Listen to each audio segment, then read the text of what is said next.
Tonight, we have an extremely difficult, important, and highly compelling conversation in hugely unusual circumstances. Siamak Namazi is an Iranian-American businessman imprisoned in Iran for over 7 years. He spoke to me over the phone from inside the notorious Evin prison, giving us a first-hand look at the desperation of foreign nationals, dual citizens, detained in that country.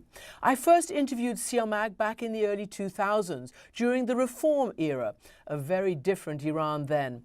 He was a prominent businessman and an analyst trying to build relations between Iran and the West. Siamak was arrested during a 2015 business trip and convicted of cooperating with a hostile foreign government. Only that government is the United States, and he is a US citizen. It's a conviction, of course, that he completely refutes. In the following years, American detainees have been released as part of prisoner swaps with the United States. Siamak's own father, who was also arrested in 2016 while trying to visit him in prison, was released on medical grounds last October. But Siamak continues to languish in prison, even going on a week-long hunger strike back in January and writing a letter to President Biden. Now, he says, he feels so alone, so abandoned, and so out of options that he has decided to come to us, hoping to beseech Biden to help him and the other Iranian Americans. And here is our extraordinary phone conversation. Siamak Namazi, it's a rare thing to hear from somebody inside Evin prison. Can I start by asking you to state your name and where you are actually talking to us from? Well, my name is Siamak Namazi, and this call is being made from Ward 4 of Evin prison in Tehran. Siamak, it's a long time since we last spoke when we met in Iran. And I want to say that this is very unusual to speak to somebody inside Evin prison. Why are you speaking to us in this way? Why are you speaking out now? Well, Christian, first, it's good to hear your voice as well after so many years, directly and not on the recording that someone's playing back for me. I think the very fact that I've chosen to take this risk and appear on CNN from Evin prison, it should just tell you how dire my situation has become by this point. I've been a hostage for 7.5 years now. That's 6 times the duration of the hostage crisis. I keep getting told that I'm going to be rescued, and deals fall apart or I get left abandoned. Honestly, the other hostages and I desperately need President Biden to finally hear us out, to finally hear our cry for help and bring us home. And I suppose desperate times call for desperate measures. So this is a desperate measure. I'm clearly nervous, just like it's odd for you. It's very intimidating for me to do this. I feel I need to be heard. I don't know how long I have to wait until the White House understands that we need action, and not just be told that bringing us out is a priority. Siamak, let me follow up on that, because you did write an op-ed that was published in the New York Times in the summer, yes, in which you said that the Biden administration's approach to rescuing Americans in distress in Iran has failed spectacularly so far. And you've recently gone on I believe, a one-week hunger strike to draw attention. Tell me what you mean by failed spectacularly Correct. so far.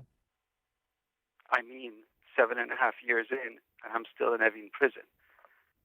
Look, I believe that the U.S., with all its power as a superpower in the world, has a great amount of leverage.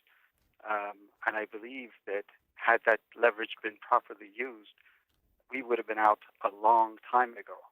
I think what is clear is the following, that the 3 of us, and Murad and I, are hostages in Iran. We have not so much as jaywalked. We've been taken for one reason, and one reason only, and that's because we're U.S. citizens. And the flip side of that is we will be only released through a deal with the U.S. All I could do is repeat that 7.5 years is 6 times the hostage crisis. What is it going to take?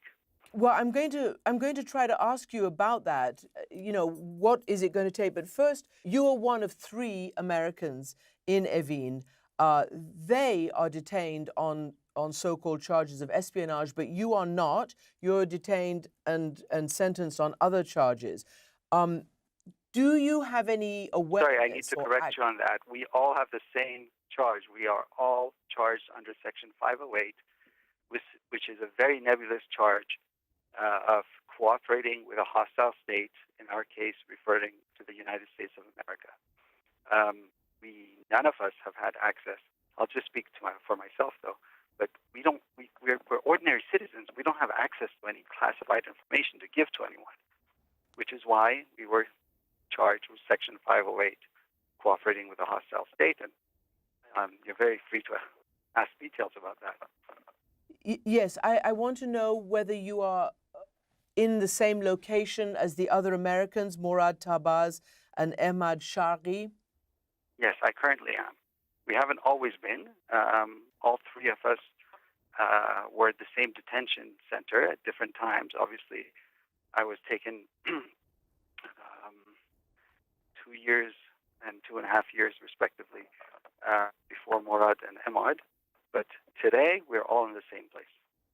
And do you hope to all be released together? Absolutely. I know what it feels like to be left behind, and I wouldn't wish it upon my worst enemy. We're all in this together, and I hope that this solution is found for all of us together. Siamak, we will get your message out to the world, and thank you for being so brave as to talk to us at this time. I would really appreciate it if I can also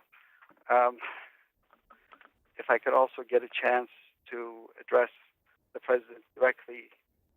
Go ahead. Honestly, I really need to be heard. I'm taking this risk for this opportunity, so I hope you give it to me. Go ahead, Siamak.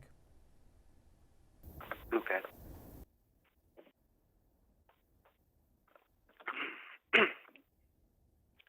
President Biden, I certainly hear and I sincerely appreciate your administration's repeated declarations that freeing the American hostages in Iran is its top priority. But I remain deeply worried that the White House just doesn't appreciate how dire our situation has become. It's also very hurtful and upsetting that after 25 months in office, you haven't found the time to meet with our families. Just to give them some words of assurance. Sir, Morad, Ahmad, and I have now collectively languished here for 18 years. Our lives and families have been utterly devastated. We desperately need you to finally conclude that we've suffered long enough as Iran's hostages.